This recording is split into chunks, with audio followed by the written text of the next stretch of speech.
The Hebrew scriptures that are the foundation of today's Judaism and Christianity teach that the Jews are God Jehovah's chosen people, his beloved, the apple of his eye.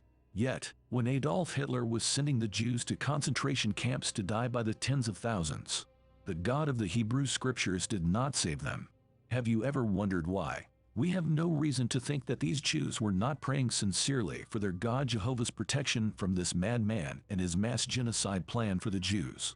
But no helping hand of protection came for them. To make sense of how a holy, righteous God, such as Jehovah, could allow this to occur to his beloved, the apple of his eye, the Christians are taught that it is because the Jews killed Jesus, God's only begotten Son, that God allowed this by turning his back on the Jews, agreeing to a Holocaust to be their reality.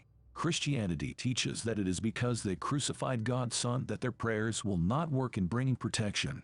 They get this notion from the Bible's New Testament book of Romans, chapter 11. This makes me wonder why Christian prayers also didn't work during the days of Emperor Nero and Emperor Denarius, when these emperors ordered the slaughter of thousands of Christians, turning their deaths into what some historians called a sport, feeding Christians to lions and burning them on stakes in coliseums before audiences.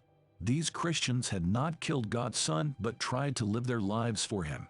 There is no reason for us to think that they were not praying for protection, but no hand of protection came for them either. To repair the contradictory concept of how an all-powerful, holy, benevolent, righteous, and just God could allow such an atrocity, the Christian says and teaches, those that were slaughtered by the Roman government went to their death happy, not feeling the pain of the fire's flame or the lion's teeth. This is how they say those Christians were protected. It is insane thinking we are brought to when we are forced to ponder on the conceptual contradictions of the God of religion.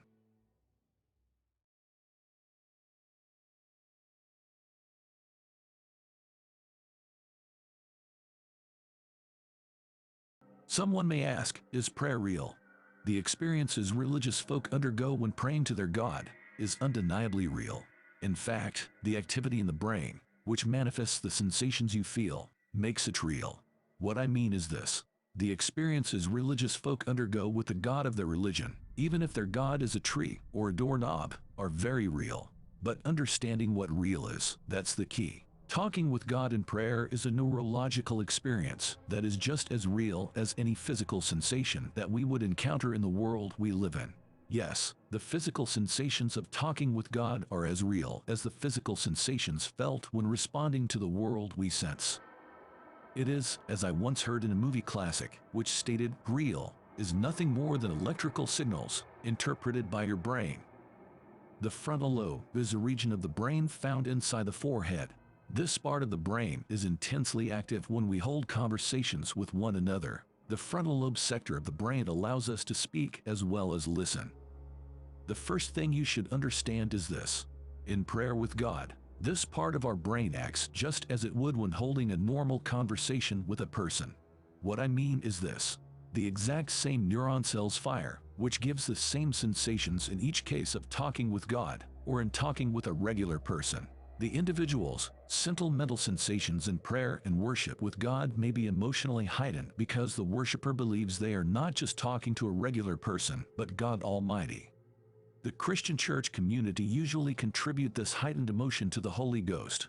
Similarities of these heightened emotions can be found when talking to, let's say, Michael Jordan or one of your favorite idols. Numerous scientific studies have proven, to the brain, talking with God is indistinguishable to talking with a person.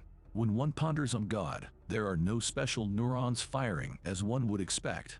But on the contrary, the exact same neurons fire as if you were talking with a person, or if kids are talking with imaginary friends. Apart from heightened emotions to the brain, there is no distinction between talking to the God of religion and anyone else. I do not make this point to rule out the existence of a creator, but on the contrary, I promote the creator. I am a fan. I bring this prayer and worship topic to the table to share the fact that your experience, what you feel in prayer and worship, does not demonstrate you are united with the Creator. In prayer and worship, the emotional experience felt within is strictly chemical. Your heightened emotional experience in prayer and worship depends upon where your mind is, not who your God is. No matter how big you think the God of your religion is, not one extra neuron will leap at his behest.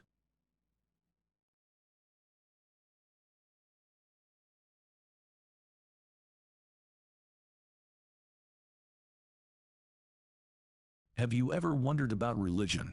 What it is, where it comes from, and why people follow it? According to some assessments, there are over 4,000 religions in the world today. Monotheistic religions are humorous to say the least, because they come equipped with their own outdated science books, like the Torah, Bible, and Quran. So, what is religion? The Greek word for religion is threskia. This word is defined as worship as expressed in ritual acts, reverence of worship of God or the gods. Threskia, Strong's Exhaust Lexicon, G2356. Religion, in a nutshell, is a cultural system of practices, mythologies, worldviews, sacred texts, holy places, ethics, and societal organizations, which connects humanity to a delusional order of existence, like heaven, hell, holy water, holy places, and I can go on and on. I stated the connection is delusional because the monotheistic faiths of today, for example, Judaism, Christianity, and Islam, are pure fictional. That is the figment of one's imagination. In this documentary, Religion, the Illusion of the Ages, we will discuss the topic religion in detail because, for us to begin to comprehend the social engineering perpetrated on the minds of the masses through monotheism, the notion of religion must be put to rest. Therefore, in our debunking religion, let the listener understand this video is not asserting there is no creator, but rather, there is no God of religion. One thing that should be understood in all of this is, religion does not bring its convert closer to the Creator, but rather, builds a wall that thwarts its convert from ever becoming one with the Creator. Someone would rebut this by saying, I know me and my God are one because I feel Him and experience Him in prayer and worship to the point that I am brought to tears. Question: because you are brought to tears during prayer and worship, does that really make your connection with the Creator real? In the religion Islam, many Muslims are brought to tears during prayer and worship. Likewise, in Christianity, many Christians are brought to tears during prayer and worship, but the Muslim God Allah and the Christian God Jesus are two totally different gods, bringing about the exact same reaction in their converts, that is, tears of joy. How can this be? Have you ever thought that maybe your tears experienced during prayer and worship service to your God are humanistic based and have nothing to do with you making a connection with the Creator? Logically speaking, thousands of years ago, during the worship of the ancient Greece pantheon gods of Mount Olympus, tears were brought to many people's eyes during prayer and worship. Was their connection with the Creator real? Of course not, for the pantheon gods that lived on Mount Olympus never really existed. But the people's tears were real. I conclude, the tears you experience in prayer and worship is not the result of a connection of oneness with the Creator. As we shall see with the unfolding of this documentary, if the Creator has any dealings with humanity, it is through intellect, not emotions. Emotions are a biological and psychological phenomenon based on the processes of the physicalities of the creature's makeup.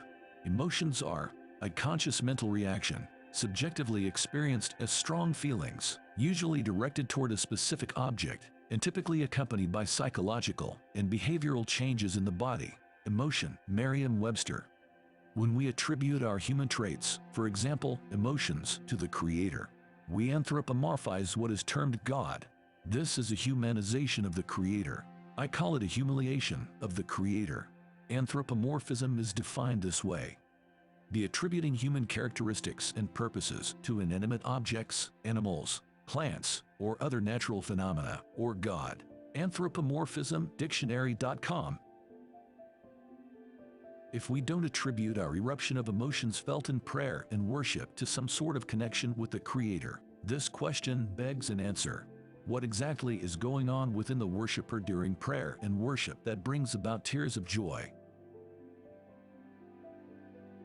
The emotional eruption, coupled with tears, felt within religious folk during prayer and worship, is usually interpreted by the worshiper as oneness, that is, a connection made with the Creator. But let the listener understand, as mentioned earlier in so many words, emotions are byproducts of physical reality, and have nothing to do with becoming one with or making a connection with the Creator. It is taught in religions, connections with the Creator occur through either a holy location or an emotional feeling. But becoming one with the Creator is not the result of a holy location or an outpouring of emotions. Unlike in the external realm, meaning physical reality, where closeness is dependent upon proximity, closeness in the internal realm of things speaks volumes to similarity, not proximity. An example is drawn from the circle and square concept. See box. In the box, the circle and the square are close in proximity, about 1 inch apart. In external or physical reality, we measure closeness by using proximities as our measuring rod. But this is not so in spiritual reality, a place where religious folk say angels and demons dwell. In the internal or spiritual realm, close relationships and connections of oneness are founded upon similarities, never proximity and location. No man of religion will dispute, we humans are initially internal spiritual creatures, living day to day inside of external physical bodies, in an external physical world. But although we live in a physical world, because we are initially internal creatures, we correspond accordingly. Our closest friends are not based on how near they are to us in distance, proximities, but rather, our closest friends find their basis in similarities shared. This is to say, our closest friends find their basis in how many things found in common, similarities. In a nutshell, the things that make us similar, our likes and dislikes, makes us close spiritually. This also stands true for the creature and the Creator. The Creator is initially internal as well. Therefore, our closeness to the Creator is not determined by our location, for example, a holy place of worship, or by our emotional experiences, for example, an outburst of tears of joy. Oh no, no, no. Our closeness to, or oneness with the Creator is entirely dependent upon how similar we are to the Creator. As I started to show earlier, with the circle and the square, in external physical reality, the circle and square are close because of proximities. They are 1 inch apart in distance. What makes the circle and square close in internal reality is not the 1 inch distance in between them.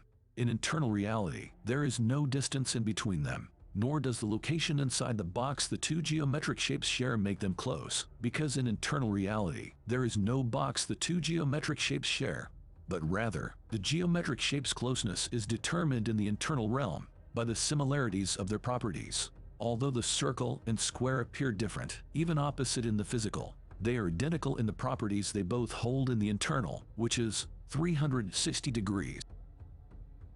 Although they teach that they are full of spirituality, monotheistic religion's approach to oneness and closeness with the Creator deals only with the physical. Their closeness is strictly based upon either localities, that is physical places, or emotions, which is the physical body. Therefore, as I stated earlier in so many words, religion does not bring its convert closer to the Creator, but rather builds a wall that thwarts its convert from ever reaching the Creator. For the religious participant in prayer and worship is deceived into believing by traveling to special holy places, or through an eruption of emotions, they are participating in oneness with the Creator. Essentialism, the spirit of religion. Essentialism from a religious aspect is to believe that sacred and evil essences can exist in the material world around us. The material world around us is nothing more than atoms, the building blocks of matter.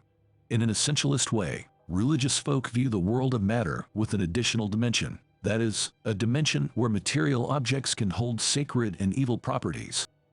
The following examples are drawn up of this phenomenon of the mind: a holy book, an evil widget board, a holy house, like a church, an evil symbol, like a six-pointed star, a holy symbol, like the cross, an evil color, like the color black, holy water, holy land, and the list can go on and on.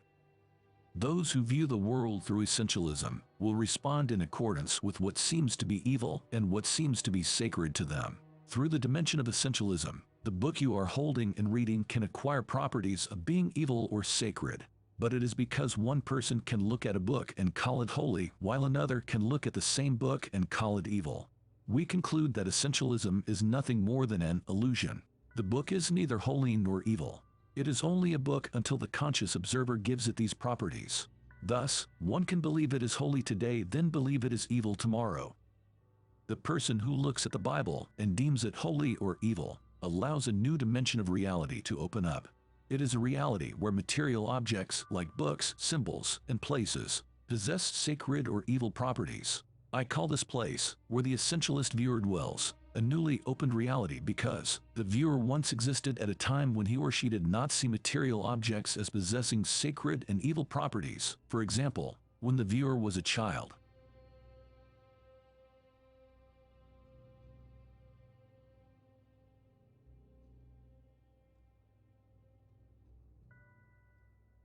Is this place, where the essentialist viewer mentally dwells, real?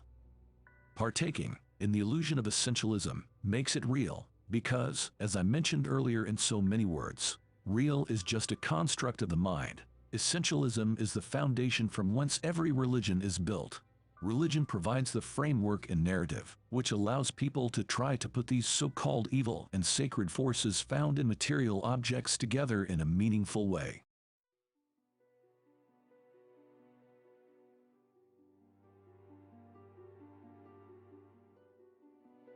A few years back, a study was performed on the staff of the Royal Institution.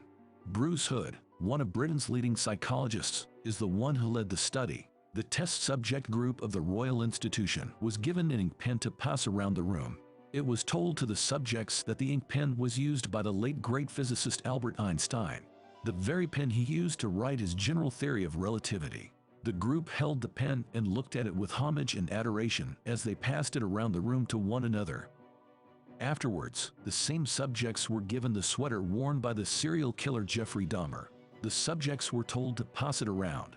As the group passed the sweater around the room, they cringed at the sight of it, and some of the group subjects would not even touch it. Later, it was revealed to the group that neither the pen nor the sweater had really belonged to Albert Einstein and Jeffrey Dahmer. But although these two objects, a pen and sweater, were ordinary objects, the idea of one of the objects being good and the other evil controlled the way the group behaved when in the presence of the objects. Psychologist Bruce Hood concluded, without the planting of the idea into the subject's conscious, the subjects would have not responded to the objects in such a way. Essentialism turns cities into holy cities and books into holy books. Essentialism creates a new dimension that allows the conscious observer to partake in a world of holy and non-holy objects. Thus, we through essentialism can turn water into holy water. But this dimension of reality that is birthed through essentialism is only a construct of one's mind. The reason our minds partake in this phenomenon is to make sense of and give meaning to what would otherwise seem to be an arbitrary and random world of existence. The urge to find meaning and reason in our lives drove us to invent the gods of religion, for example, Amun-Ra of ancient Egypt, Jehovah from the ancient Hebrew teachings, Allah of the Arab world, and the list goes on. From scientific studies, we now know a lack of control over a situation, like let's say, life, encourages the mind to seek patterns of design in what otherwise would seem to be randomness. It is our instinctive sense to react to the situations we lack control over by making sense of the situations, even if it is a false understanding. Take the phenomenon of thunder, a rumbling or crashing threatening noise heard after a lightning flash due to the expansion of rapidly heated air. Before the phenomenon of thunder was scientifically understood, the Indian Hindus believed the source of the forces of thunder was Indra, the Hindu thunder god. In like manner, people see trends in the lottery numbers or the stock markets that does not truly exist. They will also see conspiracies around them that does not truly exist. The mind does this to bring light on subjects and situations we lack understanding in and control over. Jennifer Whitson, psychologist of the University of Texas, studies how human brains interpret meaning from signs and events around them. She devised a psychological study to try to understand why people might develop different mindsets. What her and her colleagues did was this. They got a group of participants and had a computer program set a series of paired symbols on several computer monitors. The computers generated these symbols using a special concept. It was the participants' job to figure out what that concept was. The participants did not receive any feedback whether they were correct or incorrect concerning their answers. This gave them complete control over the task. This task, however, was a calculated trick to get the participants in a secure frame of mind before the real test would begin, a test that would be given to them immediately after the warm-up test. The real test would be a searching for patterns in images of static. After the participants investigated the image of static, the questions asked of each participant was, "Do you see anything here in this image of static? Yes or no?" And if yes, what do you see? Upon taking this test, the participants saw the image of static as complete randomness and meaningless fuzz. Next, Jennifer repeated the test with a new group. But for their warm-up, Jennifer had pre-programmed the computers to utterly frustrate the test subjects. These participants would receive feedback continually telling them they are either correct or incorrect. Once the testing was done, the second group of subjects all believed they had utterly flunked the test. Next, they were given the real test, and when they began looking into the image of static, something amazing happened. Jennifer's study had concluded, because the second group looked at the image of static with the notion of having flunked the test, therefore, having a feeling that they were not in control of their surroundings, the second group said yes when asked if they could see anything in the image of static. The second group saw many things in the static image. Let the listener understand, because they were looking at a completely random image of static. The answer should have been no every time, like in the case of the first subjects. But amazingly, Group B found imaginary birds, chairs, cars, houses. Psychologist Jennifer Whitson's study concluded, when people lack control, they are more than likely to see shapes and concepts in complete randomness. Although Group B was looking at a random image of static, unlike Group A, who saw nothing but static. Group B subjects' lack of control of the situation at hand caused them to make some sort of sense out of the randomness of the static image. So, we search for the gods of religion somewhere out there in the randomness of reality, even as far as the outside of the universe. But the journey should begin in the brain, for this is where the concepts of the gods of religions originate. How does a God concept grow and become a part of one's reality? Once a God concept becomes an idea, the God of your religion will be reflected into the four corners of your reality through essentialism. This is why people can have many ideas of God, with their God seeming just as real as the next person's God. But these God concepts created by religion are nothing more than ideas that originate in a brain seeking meaning as well as control.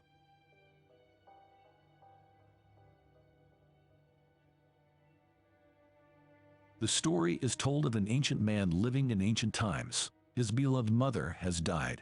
The ancient man ponders on the fact that his beloved mother's body is before him, but what makes her uniquely her is gone from her body. Where do we go when we leave our bodies? The ancient man asks himself, I must know, for this fate will one day befall me, as it has befallen so many I have loved and known. As the ancient man looks around at the world he lives in, and tries to make sense of this great unknown pool of randomness called reality, concepts are birthed in his mind of a place we all will go when we die. But the place he conjures up in his head is not just any place, but rather, a very great and wonderful place. The human brain's program is not in the business of creating concepts in you to manifest anxiety and stress, but the very opposite. Yes, the ancient man says, my mother has gone to a great place where all the sorrows of this world no longer exist. This new dimension of reality is now birthed in the ancient man's brain, making it nothing more than a construct of his mind. And all that partake in his newly developed idea can partake in his vision, that is, a newly formed dimension of reality. There is only but one truth, but there are many versions of that truth. If you believe in the truths found in the Abrahamic faiths, Christianity, Judaism, and Islam, your ideas of God and the life hereafter were given to you from those who lived before you, that being, your ancestors. The ancient ideas you hold in your head were planted into your consciousness as concepts of how God and reality is and works. But just because a religious concept is ancient, this does not make it the ultimate truth. This is of a truth. If you were born and raised in Israel, you would more than likely follow Judaism. For most people living in Israel follow Judaism. This is a statistical fact. If you were born and raised in Cambodia, you would more than likely follow Buddhism. If you were born and raised in America, you would more than likely follow Christianity. If you were born and raised in the Middle East, you would more than likely follow Islam. If you were born and raised in Australia, you would more than likely follow Catholicism. Can you not see these religious concepts are not divinely given to you? Your beliefs are products of your geographic position on the planet. And it is like that for almost everyone with a few exceptions of the norm. Some would say these few exceptions have it built within them to naturally go against the grain. But if you do escape the religious jacket of your immediate environment, you've only escaped wearing that particular coat to put on another one of the many coats concepts of religions found in the world. As I stated in the very beginning of this documentary, there is an estimated 4,000 religions in the world today. And as I will show, there's nothing uniquely special or miraculous about them. They are mere concepts of God you have inherited from those before you. They are all planted ideas, with your brain being the soil from which the flower of essentialism blossoms. These ideas are inescapable ideas because you have nothing original at your disposal to grasp hold to. What I mean is, most people today have forgotten how to think on their own, especially in the Western world. From our youth we are taught to memorize instead of think. Most of us go through school memorizing everything, and then we are graded on how well we memorize. If you are one who wishes to grow in the mysteries of life, you must first stop memorizing your ancestors' concepts of religion and start to think on your own. Because religion, in a nutshell, is a lie. A denial of gathered facts, which makes it a denial of reality. Thinking on your own consists of taking all information life has to offer. That is, all you have available to you, sciences, religions, metaphysics, and especially experiential knowledge. Then coming to your own conclusion, your own truth, your own version of it. It was Benjamin Stewart who once said, "Everyone will tell you be aware of this and watch out for that. This is good information. This is bad information." And I just have to wonder what makes anyone an authority figure enough to say that something is true or false. And why are you denying or accepting anything based on the suggestion of another person? Why aren't you making that decision for yourself? Information is information. There's no such thing as good or bad information. It's all what you do with it. I say, let everything be your Bible. Give every piece of information, every person, every event, or scenario, or situation, an honest and open mind. Because then it's your responsibility to respond to it in the way that you choose. Not following the herd, not following the convention. It's your responsibility.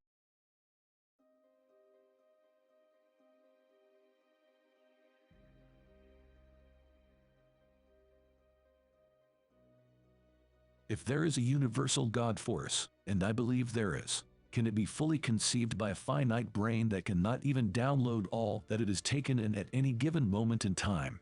I imagine whatever the Creator might be, it is too infinite, while at the same time the capacity of our conscious awareness is too restricted to fully conceive it. With that being stated, let the listener understand, in your search for truth, you will more than likely not obtain a full complete truth of the Creator and reality while in this life. But a true and complete concept of God and reality is quite all right.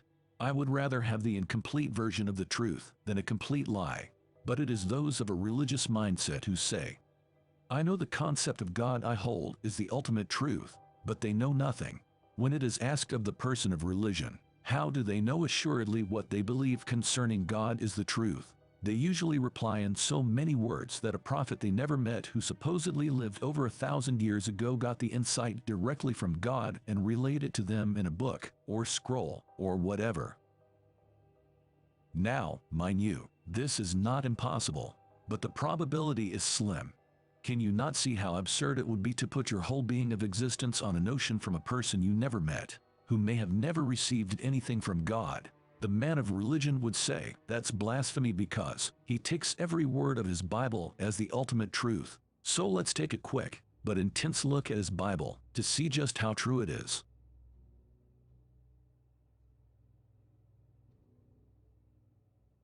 The first 5 books of the Christian's Bible is actually one book, a Jewish book called Torah. Ironically, Adolf Hitler called Torah the Jewish Book of Lies. The Torah has a Genesis, Exodus, Leviticus, Numbers, and Deuteronomy section within its text. It is believed and taught that Torah was written by the Hebrew prophet Moses. Therefore, to believe the book is the truth from God is to believe in the words of Moses, as he was either inspired or instructed by God on what to write. I once asked a pastor, how could Moses write the Genesis account, which speaks about the first humans created, if he wasn't there in the Genesis account's beginning? I asked, how could Moses know what happened thousands of years before he was born? The pastor replied, with a peaceful, religious tone, it is true, Moses was not in the beginning of creation. Therefore, God had to tell Moses what to write. I then asked the pastor, "Where is it written?" God told Moses what to write. "What book can I find that in?" The pastor replied, "It doesn't state in Scripture God told Moses what to write. We just know he did because it is the only way Moses could have divinely known of everything that took place in the creation of the world. Things that happened thousands of years before he was born." With the reasoning of the pastor, who could dispute him? But the truth of the matter is, Moses did not write the Torah. A close observation of Torah, which might involve a little thinking, a little brain power, will show that the entire book is written in third person. If Moses had written Torah, the book would not read, "And the Lord said unto Moses, and Moses said unto the Lord." The phrases, "Moses said unto the Lord," and "the Lord said unto Moses" is written over 100 times in the Torah account. These phrases are clear indications that someone wrote the Torah about the Lord and Moses. It is evident that there is a third party writing the story. Also, in the 5th section of Torah, the section called Deuteronomy, Moses' death is mentioned there. The only way Moses could have accomplished writing the Torah is if he came back from the dead to write about the death he experienced. This is not at all likely. The Bible passage concerning Moses' death reads as such. "So Moses the servant of the Lord died there in the land of Moab, according to the word of the Lord. And he buried him in a valley in the land of Moab, over against Beth Peor. But no man knows of his sepulchre unto this day." Deuteronomy 34, verses 5 and 6.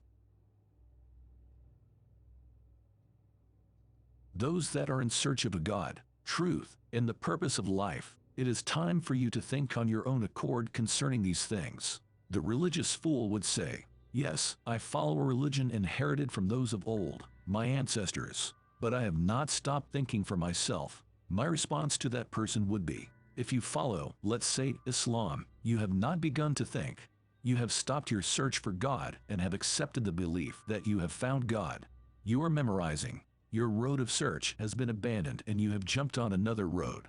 A road made long before you, and in many cases, made for you by those of old. You are like the woman who was hitchhiking to California and found herself in New York. The moral of the story: walk that road to God alone and you will get where you are trying to go. Stop hitchhiking.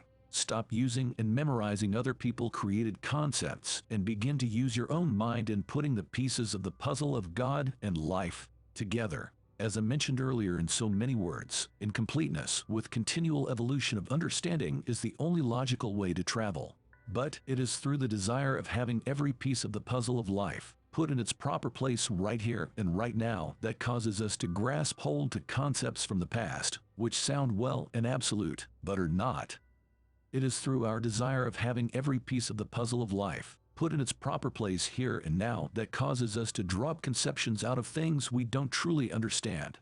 And it is because of a lack of fulfillment we call these concepts facts. Thus, we birth imaginary concepts in our minds, essentialism, and push these concepts out as factual, even fooling ourselves. It is okay not to know all the truth now. What is important is to stay on the right road, that is, your road, and keep thinking. This way you will continually evolve towards the untainted truth, which is a truth that extends from you. When all knowable information is taken in, that is, that which is truth along with the lies and cover-ups, then are you able to think as a free thinker. Then are you able to birth an original thought. Then are you able to see the ultimate truth of God unfold.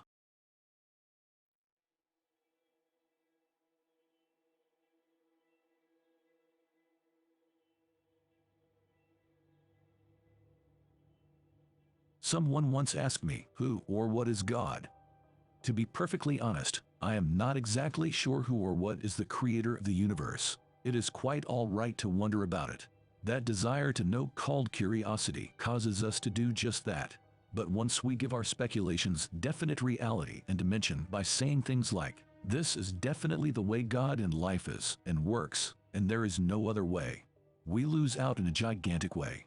Reason being, we shut our minds down that we are not able to receive the rest of the pieces of the puzzle.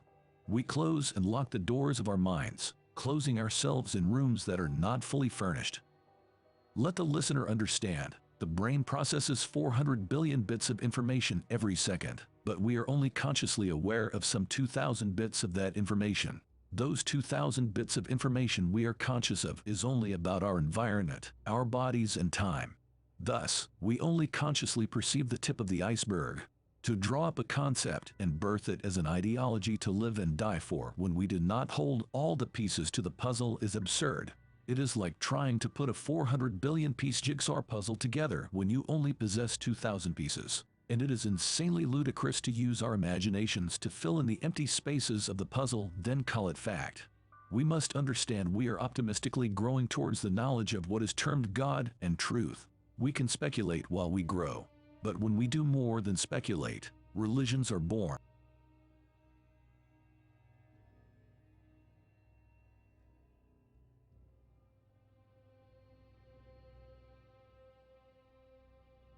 All the three major religions of the world teach that their God is a God of order.